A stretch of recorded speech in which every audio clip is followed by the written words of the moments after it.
Hola, ¿cómo están? Un día más juntos en Espacio de Gestión. Bienvenidos y bienvenidas. Estamos transmitiendo a través de Zona PUC, la radio de la Universidad Católica a través de Internet. Mil gracias por acompañarnos todos los programas en los que les proponemos hablar de temas que estén ligados al mundo de la gerencia social. Hoy hablaremos de las redes que se necesitan estructurar, redes sociales, no las digitales, sino las redes de verdad, las redes formadas por gente para la gestión de riesgo de desastres en el Perú. Y lo vamos a hacer con un exalumno de la maestría en gerencia social que presentó su investigación de tesis ligada al tema de gestión de riesgo de desastres en nuestro país. Y luego hablaremos con la gente de Socios en Salud. Vamos a hablar con su director general de una organización muy importante que trabaja en las zonas más pobres de nuestro país, enfrentando en una dura batalla a enfermedades como la tuberculosis y otras que están ligadas a la situación de marginalidad o extrema pobreza. Un programa con temas buenos para el debate y la conversación. Quédense con nosotros en Espacio de Gestión. Mi nombre es Carlos Cornejo. Bienvenidos. Bueno, seguimos en Espacio de Gestión y tal como lo habíamos anunciado al inicio del programa, hemos querido, desde hace algunos programas ya, tener siempre con nosotros a una persona, a un estudiante, a un magíster que haya pasado por las aulas de la maestría en gerencia social y que traiga a esta mesa de discusión y de conversación sus temas de investigación. Y hoy estamos muy contentos porque tenemos a Sergio Alex Álvarez Gutiérrez, magíster en gerencia social, que presentó una investigación sobre redes sociales de gestión de riesgo de desastres en el Perú. Él está con nosotros y vamos a hablar de su investigación y yo quiero agradecerle, Sergio, que esté con nosotros y que nos acompañe. Bienvenido. Bueno, muchas gracias. Gracias por la oportunidad de poder mostrar lo que hemos investigado y obviamente la maestría ha sido una gran oportunidad para evidenciar aspectos que ya estaban siendo de una otra manera identificados en el día a día, en lo cotidiano. Sin embargo, no había llegado a un proceso de sistematización e investigación que pudiera permitir hacer cambios. Entiendo. Antes de meternos de lleno en la investigación, yo quería preguntarte por qué pensaste en gerencia social primero. ¿Por qué te interesaba esa línea? Bueno, de otra manera, todo el tema de gestión de riesgo de desastres, en el cual ya tengo prácticamente casi 20 años trabajando el tema, no solamente en el país, sino a nivel internacional también, dada la oportunidad que tuve de trabajar en diferentes países. Y ¿en situaciones de desastres? En situaciones de desastres y también de gestión de riesgos. Okay. A partir de una interacción con muchas instituciones de cooperación, incluidas Naciones Unidas, y que incluso me permitieron estar trabajando casi por 2 años después del terremoto de Haití. Ah, mira. Y eso de una otra manera me permitió, y justo estaba yo ya en el proceso de haber identificado, de llevar esta maestría, porque de una otra manera todo el enfoque que está vinculado al tema de gestión de riesgos está muy vinculado a los procesos sociales. Entiendo. ¿No? Más allá de lo tradicionalmente que se contempla de que gestión de riesgos debe ser un puente bien construido, un hospital que no se debe de caer o una escuela, ¿no? Que también debe ser resistente. Sin embargo, los procesos sociales son los que le dan ese plus, ese aspecto realmente de resiliencia. Entiendo. ¿Qué sentías que la maestría en gerencia social podía aportar con esa experiencia que ya tenías que era tan rica? A ver, yo vi, y en este caso yo opté por prácticamente llevar la maestría y también sobre todo con una mención en lo que es gerencia en programas y proyectos de desarrollo, porque de una otra manera por mucho tiempo he estado vinculado a apoyar diseño y propuestas de proyectos y programas en gestión de riesgos.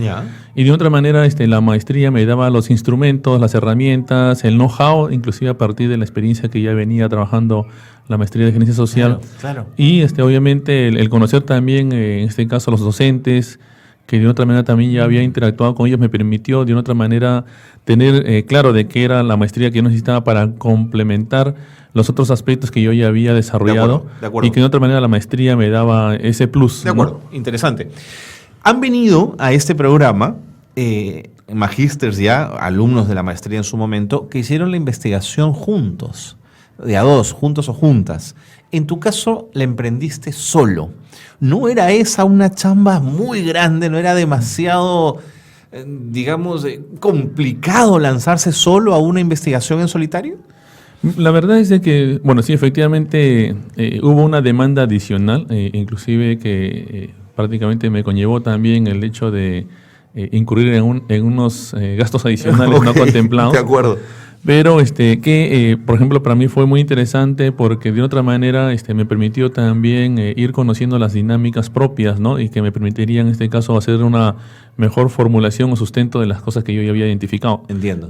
Obviamente sí fue más desgastante en el sentido de que, bueno, tuve que viajar, tuve que hacer las entrevistas, o a veces me decían para una fecha y luego me suspendían, o a veces me cancelaban. Entiendo. Son cosas que hemos pasado, pero fue parte de la experiencia que permite entender de qué es lo que pasa en la vida real. Seguro. Entonces, eso fue lo anecdótico, y yo creo que fue también la parte más interesante de haber hecho la tesis de una otra manera solo, ¿no? De acuerdo. Bien, ya tenemos entonces el marco. Vámonos de lleno a la investigación. Te propongo, si tú lo consideras pertinente, que comencemos esta discusión definiendo un poquito qué cosa es gestión de riesgos, porque de pronto es un concepto que todavía hay que impregnar en quienes no se han aproximado a él. ¿Qué significa gestionar el riesgo? Ok, bueno, la gestión de riesgos está definido como prácticamente un proceso continuo, ¿no? En el cual lo que hacemos es definir estrategias, políticas, planes y acciones que permitan en forma, digamos, sostenida y permanente el poder no solamente identificar los riesgos, sino también poder controlarlos o reducirlos. Entiendo. Y a partir de ello también, frente a ciertas situaciones que vamos identificando, cuando el riesgo supera nuestra capacidad de respuesta, tenemos que empezar a trabajar aspectos de preparación, respuesta y recuperación, ¿no? Entonces es un proceso continuo que está muy vinculado inclusive al componente social. De acuerdo. Y que de una otra manera también conlleva a que no se vea solamente con pocas profesiones, sino que la gestión de riesgos se vea bajo un enfoque holístico, multidimensional, ¿no? Multidisciplinario. Exacto, ¿no? Entonces de esa forma es como nosotros abordamos la gestión de riesgos, ¿no? Entonces, solamente para acabar una por favor. Lo que pasa es que en estos momentos hay muchas personas que no conciben bien el tema de gestión de riesgos y a veces creen que la respuesta a desastres es gestión de riesgos. Y no es eso. Y no es eso. De acuerdo. Ahora, cuando hablamos de riesgo, ¿estamos hablando única y exclusivamente de fenómenos naturales? ¿O el riesgo es una palabra que puede extenderse a otras situaciones de la vida social? A ver, lo que pasa es que en este caso de riesgos hay formas como se pueden analizar a partir inclusive del sector, en este caso profesional, ¿no? Por ejemplo, para la gente en salud, el riesgo a la salud prácticamente es, en algunos casos, se veía como solamente la aparición de la enfermedad y controlar la enfermedad o las epidemias. Sin embargo, ahora el riesgo se está viendo de una forma mucho más holística, en el sentido de que no solamente es el tema de prevenir la enfermedad, cuando detrás de la enfermedad hay muchos factores causales. Entiendo. En el caso de la gestión de riesgo de desastres es muy parecido, sin embargo, nosotros a nivel internacional hemos asumido una metodología en la cual definimos el riesgo a partir de la interacción de lo que se llama el peligro, que es un evento natural o un evento asociado a la actividad humana. Pero es interesante cómo lo plantea Sergio, es decir, desde donde estoy profesionalmente hablando, entiendo el riesgo de una manera diferente. Así es. Entonces, en el caso, y esto ya es un marco internacional, ¿no? Aceptado a nivel internacional, y que inclusive este marco conceptual en algunos casos va modificándose o se va, mejor dicho, va evolucionando. ¿De acuerdo? En la forma en la cual también nos permite, a partir de las experiencias, tener un mejor abordaje. Yo te mencionaba que, por ejemplo, el peligro es justamente este fenómeno natural, ¿no? O este evento asociado a la actividad humana, pero en el cual se da una condicionante, ¿no? Es de que ocurre en un espacio-tiempo y en un lugar donde hombres y mujeres tienen actividades, ¿no? Y donde inclusive hay acciones propias de las personas, porque es un ejemplo que siempre asumimos, ¿no? Un terremoto en el desierto no es un peligro, es un fenómeno natural que pasa, punto. Pero si ese, obviamente, terremoto ocurre aquí frente a las costas de Lima, evidentemente tendríamos un factor muy grande, ¿no? Entonces, ahí es donde se mezcla un poco ya no solamente el tema del peligro, sino aparece otro factor que se llama la vulnerabilidad, ¿no? Que es, de una otra manera, para nosotros lo conocemos como la predisposición que tenemos a ser afectados, ¿no? Las personas, una sociedad, un distrito, un país, una institución. Entonces, ese nivel de vulnerabilidad es el que, o disposición, ¿no? O de estar prácticamente predispuestos a ser afectados por este peligro, nos permite conocer rápidamente en qué nivel de riesgos nos encontramos. Ahora, complejicemos un poco más esto, porque soy un absoluto convencido que en la medida en que haya políticas, que haya estrategias, que haya una planificación frente al riesgo, en general, pero en tu caso frente al riesgo de desastres, va a ser mejor. Sin embargo, a veces siento que lo que ocurre en el gabinete, escribiendo y pensando, no tiene una correa de transmisión eficiente hacia quienes tienen que resolver el problema o ponerlo en práctica o actuar inmediatamente. No sé si tienes la misma sensación que yo o es un prejuicio de mi parte. ¿Cómo fortalecer esa cadena de transmisión para que lo que está en el diseño de la política se pueda cumplir?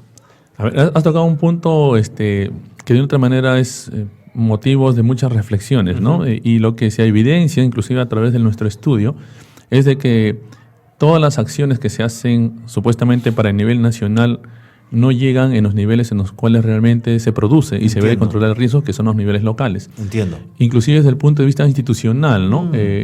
Las políticas, las estrategias y los planes se quedan básicamente en el nivel distrital y no bajan hacia los niveles más comunitarios. Entiendo. Entonces tenemos una brecha que lamentablemente todavía no llegamos a cubrir de la forma más adecuada, en el sentido de que las políticas están bien, los planes están bien, así es. ¿no? Existe financiamiento, así es, pero no estamos logrando los cambios en la vida de la gente.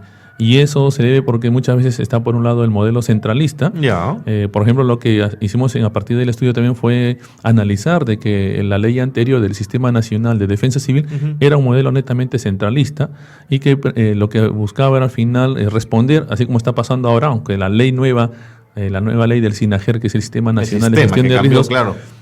Implica ahora que debe haber una labor más de lo local, ¿no? Con participación de la comunidad. Sin embargo, en la práctica vemos que todavía adolecemos de ese puente, ¿no? Que vincule las políticas de una forma aplicada a la vida real de la gente, ¿no? O sea, técnicamente podemos estar bien. Sin embargo, necesitamos afinar estrategias que permitan la mejor participación y empoderamiento, sobre todo de la población, que es la que en el día a día va asumiendo patrones de riesgo, ¿no? ¿Es un tema institucional? ¿Es un tema de fortalecimiento de capacidades en gobiernos locales? ¿Dónde está el problema? Mira, lo que hemos encontrado ahorita, por ejemplo, a partir de no solamente del estudio, sino de información que ha sido ya evidenciada dentro de lo que se llama la línea de base del Plan Nacional de Gestión de Riesgos de Desastres, las cifras son bastante, complicadas, por no usar otro término, en el cual, por ejemplo, menos del 5% de las instituciones prácticamente que tienen que ver con la respuesta tienen la capacidad para asumir esa respuesta frente a una situación de desastre. Espera, Sergio, que me has dejado congelado. Menos del 5%. Sí, las cifras están ahí, están evidenciadas, ¿no? Entonces, eso es nada. Claro, inclusive el tema en el cual se evidencia a través de indicadores, en el cual menciona, por ejemplo, cuál es la capacidad de la población, y tenemos menos igual en ese rango, estamos menos del 10% en muchas cosas. Entonces, las brechas, ¿no? Son significativas y hay que trabajar desde ya.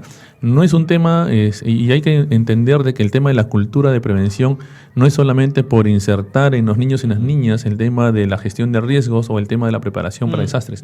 Hay estrategias diferenciadas, lo que yo llamo los famosos combos, ¿no?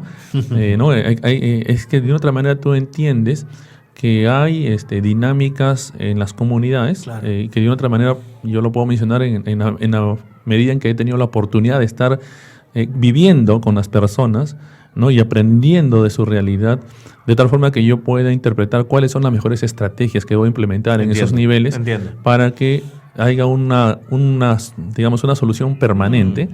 Y eso es lo que, por ejemplo, necesitamos ahora hacer, ¿no? Entonces, de esa necesidad, Sergio, te propongo que hablemos después de la pausa. Claro que sí. Porque me tengo que ir a un corte. Corte breve y seguimos conversando. Estamos con Sergio Álvarez, magíster en gerencia social. Estamos hablando de su investigación muy importante, redes sociales de gestión del riesgo de desastres en el Perú. Pausa y seguimos con más en Espacio de Gestión.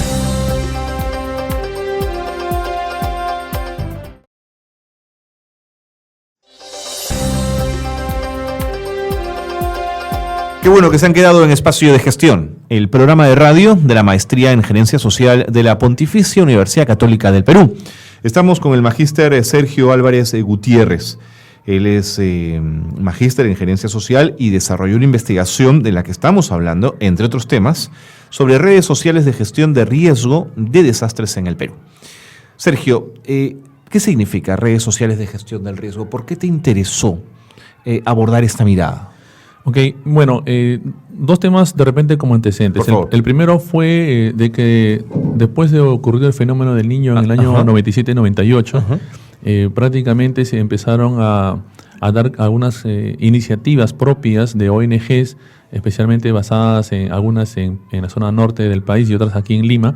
Sin embargo, estas iniciativas quedaron en el tiempo prácticamente desactivadas. Y al mismo tiempo, bueno, yo estaba haciendo parte de una institución que se llama Oxfam América, y a partir de ellos me permitieron acceder a una experiencia que se había construido después del huracán Mitch en Centroamérica, y aprendí que era importante empezar a favorecer estructuras sociales que nos permitieran entender de que los técnicos podemos tener mucha iniciativa, mucha experiencia, sin embargo... Sin estructura no hay nada. Exactamente, ¿no? Entonces lo que necesitamos es llevar nuestro lenguaje técnico a las dinámicas propias de la gente. Y a partir de esto, las experiencias que se tenían en Centroamérica, se llamaban allá también... No se llamaban redes sociales, allá se llaman, son prácticamente mesas nacionales de gestión de riesgos, que en algunos casos, como por ejemplo en el caso de El Salvador, esta mesa nacional permanente de gestión de riesgos se convirtió en una especie de asesoramiento al gobierno nacional para adecuar inclusive las normas o las políticas y los planes que podrían ser mucho más viables en ejecución en los niveles locales. De acuerdo. Y a partir de esa experiencia en Nicaragua, Honduras, El Salvador, Guatemala, tuve la oportunidad también de empezar a hacer algo similar aquí. Hicimos un estudio en el año 2003, prácticamente de Ecuador, Perú y Bolivia, en los países con los cuales nosotros trabajábamos, y las condiciones se daban mucho más probablemente en el caso peruano. Emprendimos una primera iniciativa a través de los grupos impulsores de gestión de riesgos de desastres, que se llamaban GRIDES en ese momento, y que lo que buscaban era justamente lograr que en los niveles regionales se pudiera dar una dinámica en la cual se puedan convocar instituciones científicas. En los gobiernos locales. En los gobiernos inicialmente regionales. Porque la idea era un poco de que hasta ese momento también había una iniciativa internacional, una iniciativa global, de tener lo que se llaman plataformas nacionales de gestión del riesgo de desastres, y que era de una otra manera un compromiso que se habían asumido también los países miembros de Naciones Unidas. Y en el caso peruano no teníamos espacio, solamente teníamos un espacio aquí en Lima. Sin embargo, Lima, como siempre se ha visto como el medio o el centro del todo, no es el Perú. Entonces necesitábamos tener espacios de ese tipo en los niveles regionales que permitieran retroalimentar. Que no es un gabinete de crisis donde frente a una situación de emergencia todo el mundo se aglutina y responde, sino es una mesa de permanente monitoreo, de diseño de estrategias y de planes de cara a la prevención del riesgo. Correcto, sí. La idea es de que tenía esa función, y también el hecho de empezar a analizar inclusive si las propuestas de política o los documentos técnicos eran realmente aplicables en sus ámbitos, ¿no? Además, y aparte de estrategias conjuntas que permitieran complementar y empezar a trabajar en aspectos de sensibilización y de información a la población, ¿no? A partir de los proyectos vigentes o a partir de alianzas estratégicas con instituciones científicas o instituciones universitarias. En algunos casos, en estos momentos, muchas de estas GRIDES, por ejemplo, de acuerdo a lo que estábamos evidenciando en el estudio, en algunos casos son lideradas por universidades, lo cual es muy interesante. De cara a los espacios de cambio que se pueden dar. Ese nexo con la academia es muy importante, ¿no? Exactamente. La producción de información está ahí, digamos. Y tú prácticamente acabas de mencionar algo que es importante, ¿no? En el Perú tenemos una vasta experiencia en el tema de gestión de riesgo de desastres. Lamentablemente no está documentada, lamentablemente no está sistematizada. Sin embargo, vienen muchos colegas del exterior, ¿no?, a aprender aquí, a conocer nuestra realidad, sistematizan, y prácticamente después vienen en otra categoría nuevamente a nosotros a enseñarnos lo que ya sabemos, ¿no? Entonces, y va por aspectos tan interesantes. Yo te comentaba, por ejemplo, el hecho de, en este trabajo que hicimos en esta institución, identificamos, por ejemplo, de que estos espacios permitían tener una mejor llegada a las comunidades, ¿no? Y a partir de ello también, por ejemplo, entre el 2005 y el 2006, nos permitió también conocer algunas dinámicas propias de las comunidades donde obviamente no hay internet, no llegan los avisos de alerta temprana, ¿no? En las zonas altoandinas, estoy hablando en estos momentos de la zona de Arequipa, ¿no? En la zona de Cayoma, no en la provincia, sino en el distrito de Cayoma. Entiendo. Y en las actividades que pudimos también trabajar en la zona de Pacajes, en la zona norte de Bolivia. Y por ejemplo, ahí, hablando con la gente, conviviendo con ellos, prácticamente nos dimos cuenta de que había bioindicadores ancestrales, ¿no? Que de una otra manera son formas o signos que ellos ven en la forma en que se presenta el día o los vientos o si un ave o un animal que ellos ya conocen pone su nido más cerca o más lejos del lago. Pero eso está en la costumbre, en el diálogo, no está escrito. Exacto, no está escrito. Y eso permitió, por ejemplo, en este trabajo que se hizo, identificar que habían 150 bioindicadores, inclusive que se georreferenciaron, y de los cuales solamente 35 tenían categoría de predictores climáticos. Y puede ser tan sencillo como la presencia de un ave. Así es. ¿O no? O el crecimiento de determinada planta. Así es. Que te da indicadores muy claros de que algo puede pasar, ¿no es cierto? Así es. Eso es fantástico. Y eso no existe, no está escrito. Ahora han empezado a haber ya más investigaciones, inclusive, bueno, ahora hay iniciativas que están promoviendo desde el Ministerio de Agricultura y otras instituciones no gubernamentales. Sin embargo, es como digamos, los orígenes, Sergio. Exactamente, ¿no? Y yo inclusive digo que estamos ahora en la moda retro, ¿no? Es decir, en la moda retro es un poco reconocer que nuestros antepasados han hecho por mucho tiempo gestión de riesgo de desastres en aspectos de prevención, en aspectos de reducción del riesgo, en aspectos de preparación y respuesta. Sí, y ejemplos tan tácitos como Machu Picchu, bueno, ahora que se ha estado promoviendo el tema de Caral, dejan evidencia de que independientemente del modelo social que hayan tenido, tenían estrategias para afrontar, reducir y crear resistencia frente a algunos eventos adversos. Bioindicadores, exacto. Me gusta esa palabra.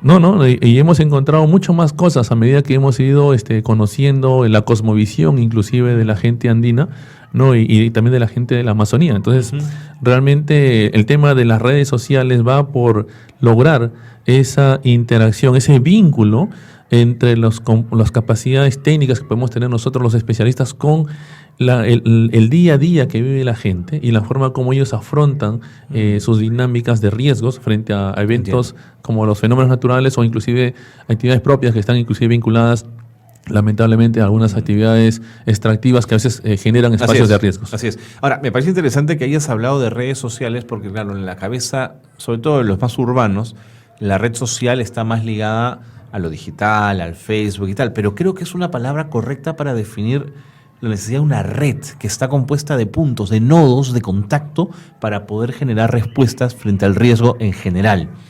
En ese sentido, el rol de la comunicación en esto debe ser absolutamente central. Por supuesto.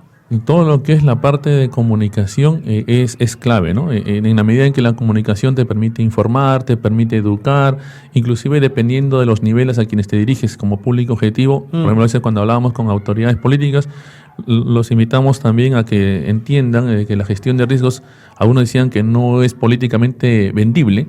Sin embargo, porque obviamente no... Pero traducido es muy vendible. Así es, claro que sí, claro que sí. Claro que sí. Una población que te entiende que estás haciendo cosas para prevenir, ¿no es cierto? Para diseñar modelos que pueden servir para evitar riesgos, es absolutamente vendible. Claro, con otras palabras, con otros conceptos, con otras imágenes, ¿no? Sí, y eso es algo que hemos ido aprendiendo poco a poco, ¿no? Es decir, traducir, por ejemplo, el lenguaje de la gestión de riesgos en función a quien nos estamos dirigiendo, ¿no? Porque a veces, si bien es cierto que no tenemos un Ministerio de Planificación y todo lo vemos a través del Ministerio de Economía y Finanzas, entonces hay que traducir, ¿no? Lo que significaría la parte de invertir, ¿no? En temas de gestión de riesgos. Y bueno, y felizmente ahora tenemos ya un programa presupuestal que nos permite hacer reducción de vulnerabilidad y atención de emergencias por desastres, ¿no? ¿Fue difícil convencer a los tecnócratas del Ministerio de Economía de hablar de gestión de riesgo? ¿O lo entendieron fácilmente? Yo creo que hay experiencias muy interesantes aquí. Y bueno, hay varias experiencias que han sido apoyadas por instituciones internacionales que han ido trabajando de la mano con el MEF. Estamos hablando pues de iniciativas que se dieron entre el 2005 al 2007 y ya para el 2009 se tenía este programa presupuestal. Bueno, que ahora en estos momentos hay una estrategia de gestión de riesgo de desastres, una estrategia financiera, para decirlo más claramente. Y sin embargo, bueno, una cosa es, como se dice, el trabajo a nivel nacional y otro es el modelo de implementación de esa estrategia financiera en los niveles locales, ¿no? Es decir, ya estamos prácticamente incorporados, tenemos una política, tenemos el plan nacional, tenemos una estrategia financiera, obviamente donde todos están convencidos en la medida en que, claro, para el MEF ha sido evidente de que ya no podemos estar afrontando retrocesos en el avance que estamos teniendo desde el punto de vista de desarrollo macroeconómico, en la medida en que los desastres, inclusive este fenómeno del niño costero, ¿no? que hemos prácticamente evidenciado este 2017, o digamos, las emergencias que hemos tenido los años pasados, inclusive las del 2007, han evidenciado que sí, los desastres tienen un impacto muy serio, inclusive con reducción en el PBI. Pero por supuesto. Y que inclusive muchas veces significa que la falta o la ausencia de capacidad de las empresas, especialmente ahora de las privadas, para afrontar desastres, ha conllevado, por ejemplo, en situaciones en las cuales, como el huracán Katrina y otros terremotos, en los cuales muchas empresas privadas han cerrado, ¿no? Y a veces de la producción, eso es clarísimo, ¿no? Entonces, en este caso... Eso está medido, porque además, para hablar al MEF hay que hablarle de números. De pronto claro, existen mediciones muy claras de lo que significa eso para el PBI, ¿no? Exacto, sí. Está medido, inclusive se tiene muy claro cuánto fue la pérdida en el caso del fenómeno niño 82-83, el año 97-98, lo del terremoto del 2007, el terremoto del 2001.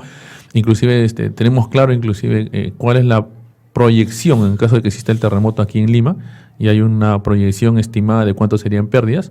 Y la situación es bastante compleja, ¿no? Es decir, el terremoto en Lima es el evento que, si ocurre, obviamente... no es el peor de los escenarios. Así es. Sí. ¿No es cierto?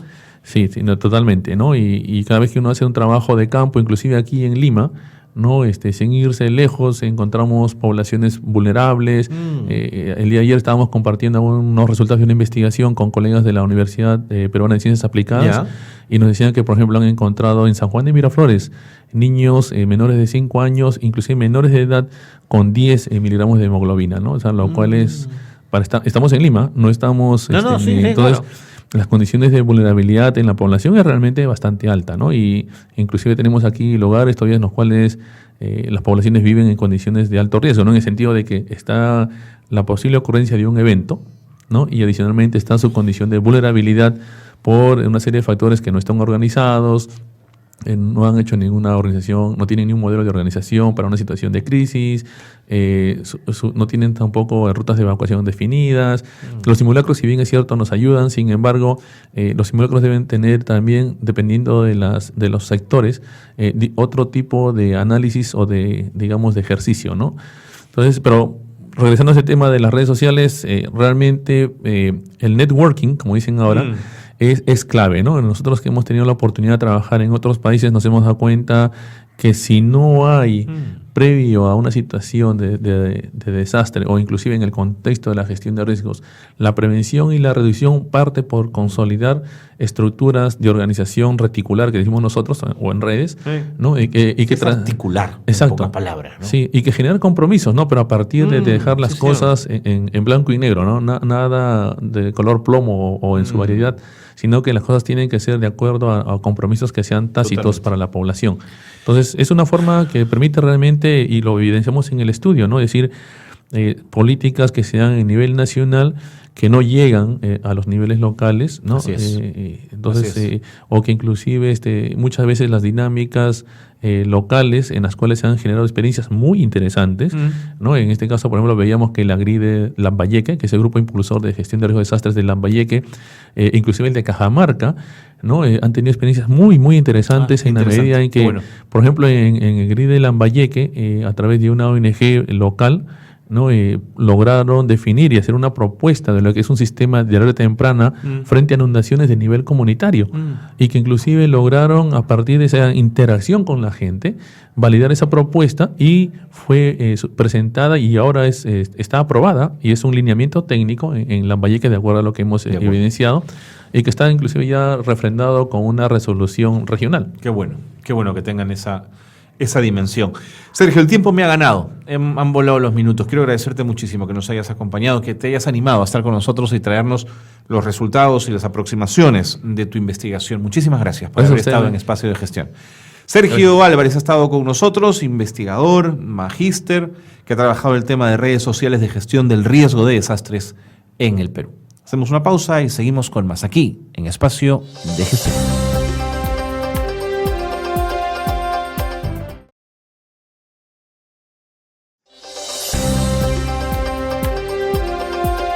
Bien, seguimos en Espacio de Gestión, el programa de radio de la Maestría en Gerencia Social de la Pontificia Universidad Católica del Perú. Y vamos a hablar ahora con un representante de una organización dedicada a la salud. Ellos practican intervenciones integrales y de calidad. Lo hacen además desde la opción preferencial por los pobres, que es una mirada que encarna la teología de la liberación, ¿no es cierto? Y para ello establecen relaciones sólidas con gobiernos e instituciones aliadas, haciendo uso de beneficios de la ciencia moderna en la lucha contra la enfermedad, la pobreza y la injusticia. Un componente, sin duda importante y transversal a todo el discurso de la teología de la liberación. Leonís Leca, director general de Socios en Salud, está con nosotros. Leonís, bienvenido. Gracias por estar con nosotros. Buenos días, gracias por la invitación. Un gusto. ¿Por qué no nos cuentan un poquito de la organización de Socios en Salud? ¿De qué estamos hablando? ¿Qué significa? Claro que sí. Socios en Salud es una organización médica internacional, filial de una organización que se llama Partners in Health, con sede en Boston, en Estados Unidos. Esta organización tiene varias sedes en el mundo. Una de ellas está aquí en Perú desde hace más de 20 años y se llama Socios en Salud. Socios en Salud. Sí. Trabajamos como una opción preferencial para los más pobres, dirigidos al cuidado de su salud. Y a través de diversos proyectos e intervenciones venimos trabajando mano a mano con el Estado para ayudar a resolver problemas a salud, pero también enfocada a los determinantes sociales que influyen en la salud. Entiendo. Cuando ustedes dicen que intervienen en salud, ¿lo hacen desde un punto de vista médico, de atención primaria, digamos, o en el diseño de planes, de políticas, de estrategias para poder abordar la salud desde otra perspectiva? Que en realidad es en ambos, pero en realidad hay un enfoque mucho mayor, ¿no? Nosotros tenemos un modelo de atención que se llama basado en la comunidad, a través de redes comunitarias y fortaleciendo las acciones del Estado, que es el que... En las comunidades. En las comunidades, pero tanto para atención primaria como para atención especializada. Entiendo. Nosotros partimos de la premisa que el Estado es el que tiene el rol fundamental de brindar salud como un derecho para las personas y trabajamos actividades que apoyan al Estado para que ellos luego continúen con esas actividades. De acuerdo. Como cualquier organización, trabajamos en base a proyectos. Estos proyectos tienen un inicio y un fin. Entonces, siempre nuestra lógica es pensando de que lo que vamos a hacer tiene que ser sostenible y quien lo tiene que sostener es el Estado. De acuerdo. Es decir, en la medida que el proyecto termina, tiene que tener continuidad y sostenibilidad para que el impacto haya sido real en esa comunidad. Así es. De acuerdo. Ahora, Leonís, para seguir entendiendo, cuando hablamos de comunidad, ¿a qué nos estamos refiriendo? ¿A pequeños entornos de comunidades andinas, altoandinas o selváticas?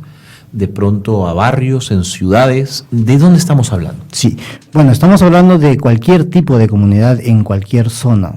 Permite un poco explicarte la experiencia de Socios en Salud trabajando en el país. Nuestra experiencia es básicamente en zonas periurbanas y en zonas urbanas.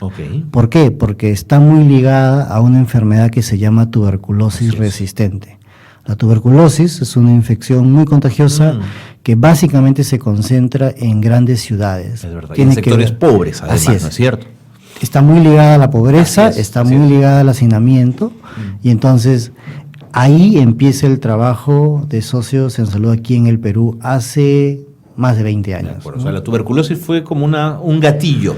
Claro, hay una historia bien interesante, ¿no?, que la puedo comentar para entender un poco por qué nosotros empezamos a trabajar aquí. En los 90, a mitad de los 90, en Caraballo, en el cono norte de Lima, llegó a vivir un padre que se llamaba el padre Jack.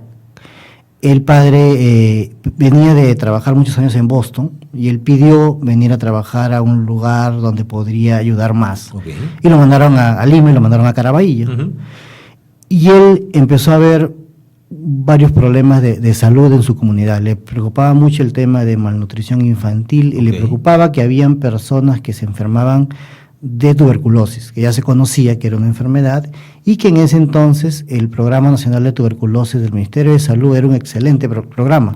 Tanto es así que a los años lo premiaron como uno de los programas modelos. De acuerdo. Sin embargo, existía un grupo de pacientes que no se sabía exactamente cuántos eran, que no se curaban al tratamiento estándar. Y pasaban los meses, el tratamiento de tuberculosis es un tratamiento largo de varios meses. Difícil, sí. Cumplía los 6 meses de tratamiento, no se curaban y le volvían a dar el tratamiento. Era el único que existía en ese momento, ¿no? Y hasta que en algunos casos las personas fallecían. Entonces a él le empezó a llamar la atención qué estaba pasando. En ese entonces ya en el mundo se había descubierto la tuberculosis resistente, que es, ¿no?, el bacilo que muta y que, bueno, ya no se puede curar tan fácilmente con los medicamentos regulares que existían en ese momento. Es la multidrogo resistente, ¿no? Claro, la variante es la multidrogo resistente, donde, bueno, es una definición de laboratorio en realidad, donde es resistente a 2 de los principales medicamentos que existen para tratar la tuberculosis. Es un reto tremendo enfrentarlo, por supuesto. Entonces, este tipo de pacientes, que solo se podía diagnosticar en los países del primer mundo hace 20 años, recibían un tratamiento especial, de 2 años de tratamiento, hospitalizados. El tratamiento costaba por paciente alrededor de $500,000. Toma. Súper caro. Entonces se decía que era imposible tratar este tipo de pacientes en países en desarrollo. Y nosotros empezamos a encontrar esos pacientes hace 20 años, aquí en el Perú. Solo que no se sabía cuántos eran porque no había capacidad diagnóstica. Entiendo. Entonces, el padre, a través de sus contactos en Boston, él conocía ya a 2 médicos jóvenes norteamericanos que habían estudiado en la Universidad de Harvard. Uno era el doctor Paul Farmer, que era un eminente salubrista y antropólogo, y es director de un departamento allá en la Universidad de Harvard. Y el otro era el doctor Jim Kim, que es el actual presidente del Banco Mundial. Ellos los conocía porque Paul y Jim se quedaban en su parroquia hace muchos años cuando eran estudiantes. Entiendo. Ellos ya habían formado Partners in Health y trabajaban en Haití y les pidió apoyo. Entonces ellos empezaron a venir, no tenían muchos recursos en ese entonces, empezaron a ver, y en el camino que estaban viendo cómo podían ayudar, el padre Jack se enferma de tuberculosis resistente. Lo pueden llevar a Boston, pero se muere. Entonces este dilema, digamos, causó una sensación muy fuerte en el grupo y dijeron, bueno, tenemos que ir a ver qué está pasando en Perú. Y en el año 96 deciden venir y empiezan a encontrar algunos pacientes. En ese entonces fue muy difícil trabajar con el Estado porque no se reconocía la enfermedad y se trabajó con promotores comunitarios. Y a través de, que son voluntarios de la comunidad que trabajaban ya con la iglesia, empezaron a buscar los primeros pacientes. Rápidamente encontraron 10 casos de personas con tuberculosis muy pobres, desahuciadas, que estaban fracasando el tratamiento y que había que hacer algo. ¿Qué le damos? Claro, ¿Cómo hacemos? ¿Cómo enfrentamos esto? Claro. No teníamos hospitales, no teníamos... No había $500,000 por paciente. Y no habían los medicamentos. Entonces, ¿qué hicieron? Lo que se hizo fue, se aplicó un modelo que ya se estaba aplicando en Haití en las personas con VIH. Se le estaba dando el tratamiento antirretroviral en la comunidad. Dijimos, si podemos tratar a los pacientes con tuberculosis resistente con monitoreo estricto, con seguimiento, con acompañamiento comunitario en sus casas, si podemos tratar así el VIH, ¿por qué no podemos hacer esto en Perú? ¿Qué cambiaba en el modelo? El paciente ya no iba al hospital a recibir la medicación, sino que se le llevaba. Así es. Entonces, lo que se hizo, se hizo toda una estrategia de traer los medicamentos de Estados Unidos. El mismo doctor Paul, doctor Jim, en vez de traer, digamos, ropa, traían medicamentos y se llevaban las muestras de esputo en los bolsillos. Ahora ya lo podemos decir porque esto es muy conocido en el grupo que trabaja en el tema de tuberculosis, ¿no? Pero en ese momento, imagínate. Y en ese momento era todo un riesgo. A meterlo a Estados Unidos, así digamos, es, ¿no? Claro. Era súper complicado, pero así se llevaron las muestras y así se curaron y se trajeron medicamentos para curar los primeros pacientes en la comunidad. ¿Qué se hizo? Se formó un equipo comunitario de médicos, enfermeros, técnicos de enfermería y promotores comunitarios que son voluntarios de la misma comunidad para dar apoyo clínico, seguimiento estricto, apoyo emocional y también soporte socioeconómico a todas estas personas. Porque todas estas personas no tenían que comer, no tenían vivienda, era todo un escenario catastrófico. Con mucho esfuerzo se curaron luego de 2 años todos estos pacientes, ¿no? Y entonces, gracias a este modelo. Gracias a este modelo. Y dijimos, bueno, sí es posible entonces tratar a estas personas en la comunidad. Cuesta súper caro, pero sí se puede. Entonces tenemos que hacer algo más. Los colegas de Boston consiguieron un poco más de recursos y trajeron fondos para tratar 75 pacientes más. Ya en el cono norte de Lima se incluyó Comas, Independencia, el Ministerio de Salud, al ver, algunos colegas en realidad, al ver que esto estaba funcionando, se empezaron a unir y dijeron, bueno, vamos a apoyar. Claro, interesante. Y se curaron un grupo casi los 75, y luego con esto se pudo conseguir un fondo mucho más grande de la Fundación Gates. Se consiguió 40 millones de dólares para tratar 1.500 pacientes. Claro. Para ese entonces ya estábamos... Pero hubo que demostrar que el modelo funcionaba. Así es. Digamos, para ese entonces se trabajó muy, muy de la mano con el gobierno, se construyeron laboratorios, se entrenaron médicos, cirujanos, vinieron de Estados Unidos a entrenar, viajaron a entrenar a Estados Unidos, se mejoraron muchos servicios de salud de primer nivel de atención. El programa de tuberculosis multilogo resistente del Perú empezó con ese dinero a elevarse, a generarse, y se atendieron alrededor de 1.450 pacientes en los siguientes 3 años, y esa es la cohorte, el grupo de pacientes que hasta el momento tiene la tasa de éxito más alta de tuberculosis multilogo resistente que existe en el mundo. Nosotros hemos alcanzado reportar 83% de curación. Es excelente. Solo para que tengas una idea, actualmente, hoy día, solo el 50% de pacientes con tuberculosis multilogo resistente se están curando en el mundo. En ese entonces, con ese modelo... Ustedes ya estaban en el 83%. Se logró ese éxito inmenso con la colaboración del Estado, la misma comunidad, los mismos pacientes, el aporte muy fuerte de colegas del extranjero, y se llevó todo esto a cambiar la política de manejo de pacientes con tuberculosis multilogo resistente del mundo. Porque esto no se hacía. En todos los países en desarrollo, los pacientes tenían una sentencia de muerte, como decía. Y se cambió las guías, y desde ese momento se empezó a hablar del manejo comunitario de los pacientes con tuberculosis multilogo resistente. Y incluso ahora eso se ha adaptado para manejar otros problemas de salud, ¿no? Como los que nosotros vemos ahora también. No, esa es parte un poco de la historia, y es parte del modelo que nosotros propiciamos y trabajamos en todos los programas que Socios de Salud hace aquí en el país, que le llamamos modelo comunitario, en donde es clave el acompañamiento del promotor comunitario de salud. ¿Eso es lo que marca la diferencia? Así es, que conoce dónde están los casos.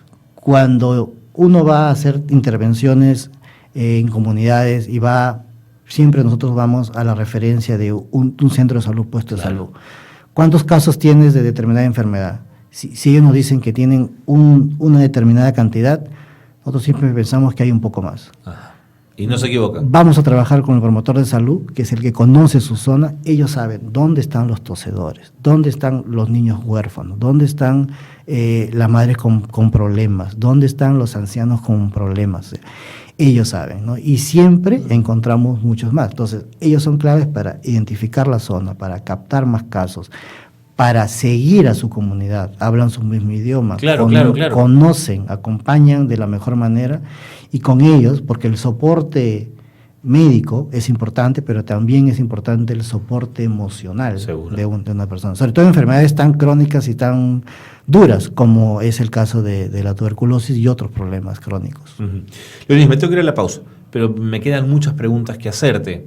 Me pregunto por qué una enfermedad que parece casi de la Edad Media sigue enquistada en una ciudad y en un país como el nuestro.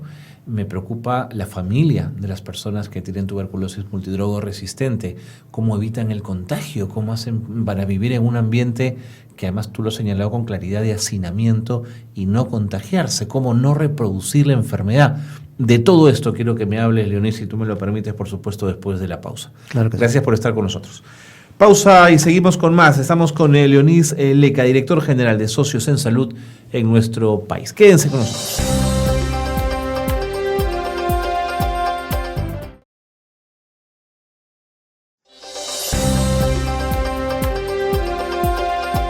Seguimos en Espacio de Gestión. Leonis Leca nos acompaña, director general de Socios en Salud.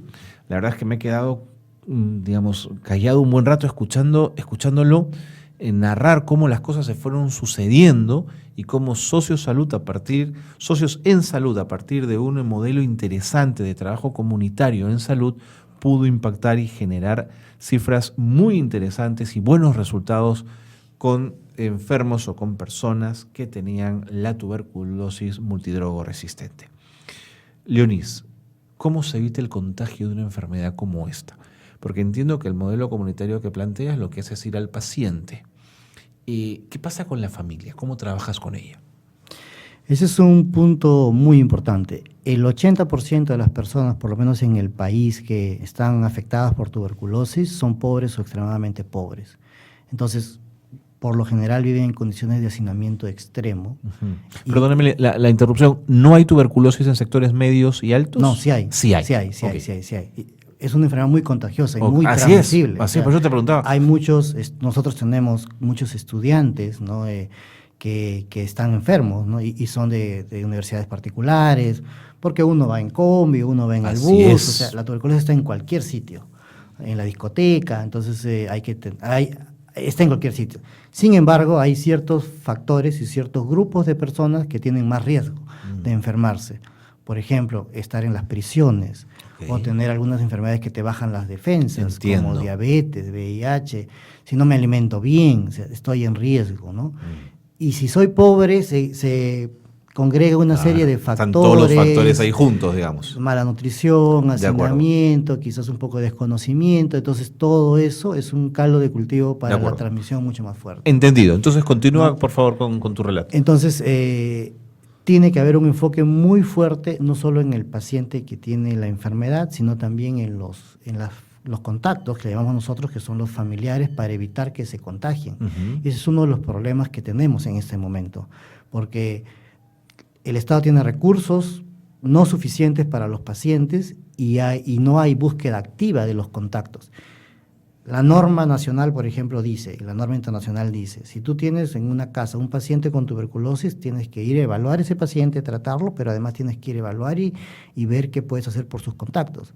Pero si no tienes recursos para ir a buscarlos, para traerlos, para evaluarlos, no lo hacen. Entonces, tenemos actualmente las tasas de cobertura de contactos un poco bajas. Entonces, se pierde oportunidades de proteger a los pacientes, porque existe incluso medicación para proteger. Nosotros los médicos le llamamos eso quimioprofilaxis. Si tú le das a un niño una quimioprofilaxis, el riesgo de enfermarse o que desarrolle tuberculosis en los siguientes 2 años es mínima. Entonces, obviamente hay otras estrategias, ventilar los cuartos, ¿no? Que entre la luz solar, porque también mata el microbio de la tuberculosis, pero lo más importante es actuar y buscar. Una de las cosas que nosotros empujamos, por ejemplo, es el tema de búsqueda activa. Si tú buscas más rápido a las personas, vas a encontrar más rápido a los enfermos, vas a tratarlos más rápido y vas a cortar la cadena de transmisión. Entonces, estamos viendo que en algunos sitios del país los pacientes que llegan a diagnosticarse tuberculosis llegan en estadios muy avanzados. Claro. ¿Qué significa? Que han estado enfermos por bastantes meses.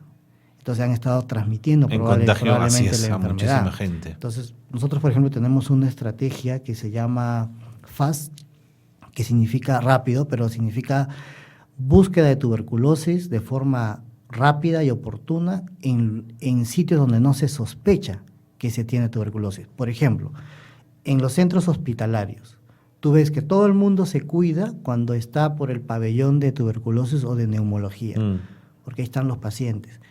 Pero no debería ser así. O sea, deberías cuidarte, sí, pero deberías tener mucho mayor cuidado al salir de ahí, claro. en los otros servicios. Claro. Nosotros hemos hecho mapas de los hospitales del país y tú encuentras que el personal de salud o administrativo que trabaja dentro de los hospitales se enferman de tuberculosis, no en el servicio de neumología, están en caja, en admisión, en emergencia, en cardiología, en consultorio externo. ¿Por qué? Porque cuando yo voy al servicio de tuberculosis, me protejo, me cuido, porque ahí están los pacientes que están enfermos.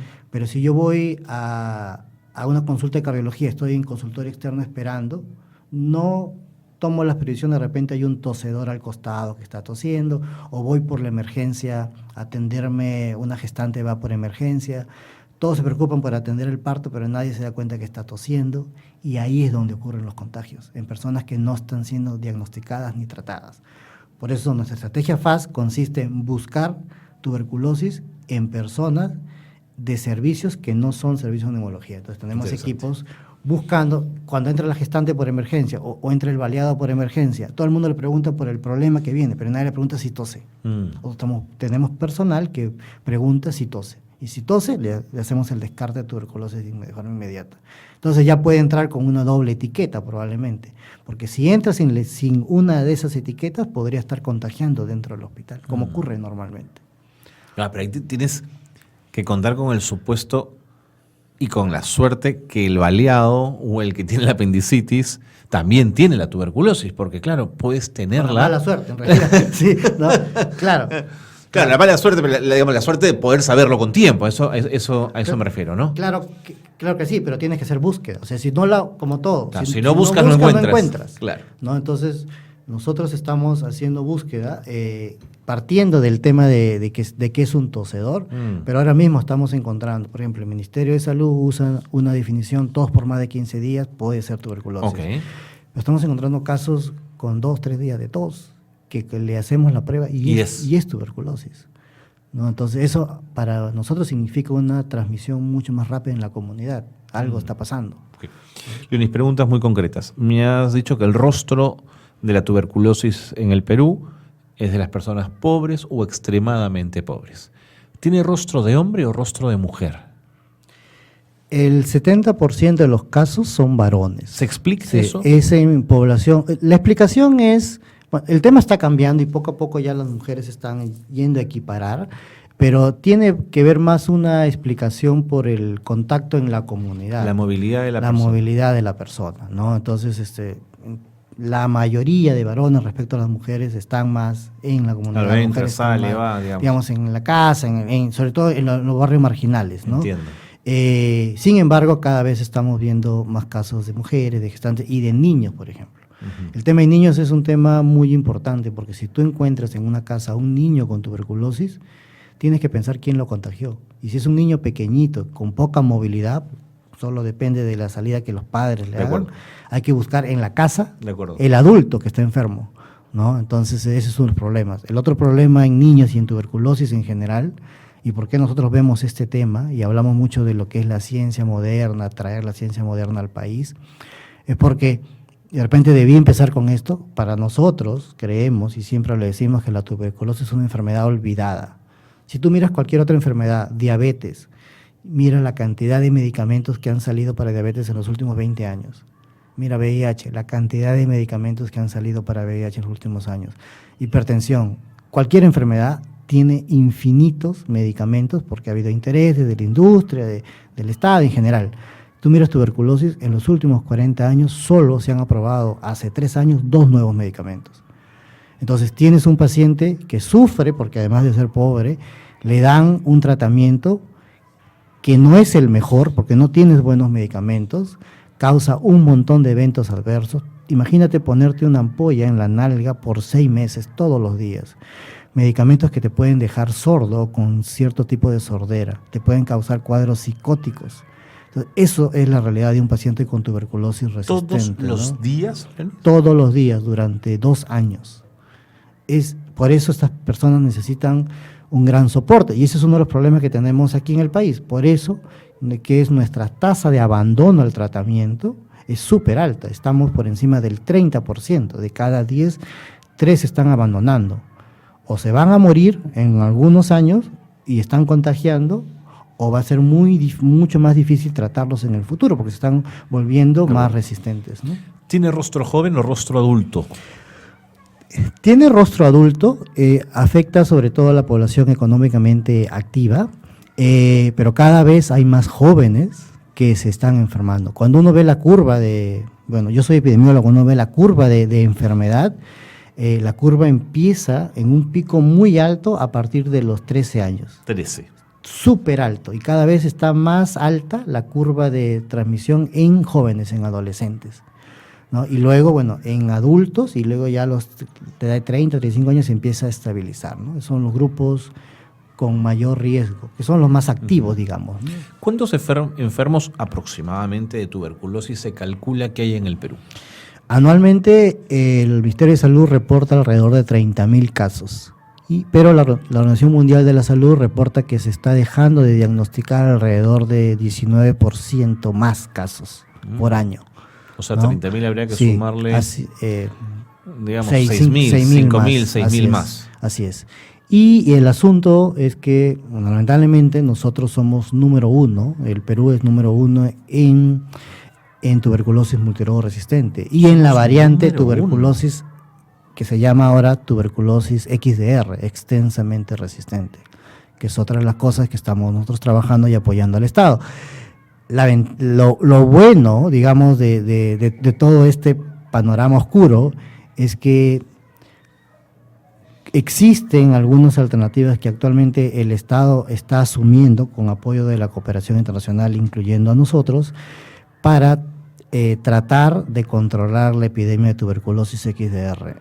Irónicamente, la tuberculosis XDR es la más difícil de tratar y la que más casos debería haber menor tasa de curación respecto a la MDR o a la TB sensible. En este momento, el Perú es el país probablemente en el mundo que tiene la mayor tasa de curación de tuberculosis XDR, 70%. ¿Por qué? Porque bueno, hemos logrado a través de un proyecto que también realiza Socios en Salud ayudar al Estado para traer estos 2 nuevos medicamentos que te comenté que existen, pero que todavía no entran al mercado nacional de forma regular por cuestiones administrativas, burocráticas, pero ya se están tratando. Actualmente tenemos 100 pacientes con uno de estos medicamentos y están yendo muy bien, se están curando, ¿no? Pero con un gran esfuerzo.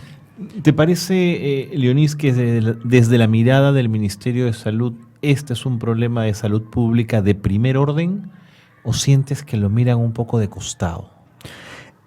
Sí es un problema de salud pública del primer orden. El problema es que necesitamos mucho más recursos, necesitamos mucho más apoyo.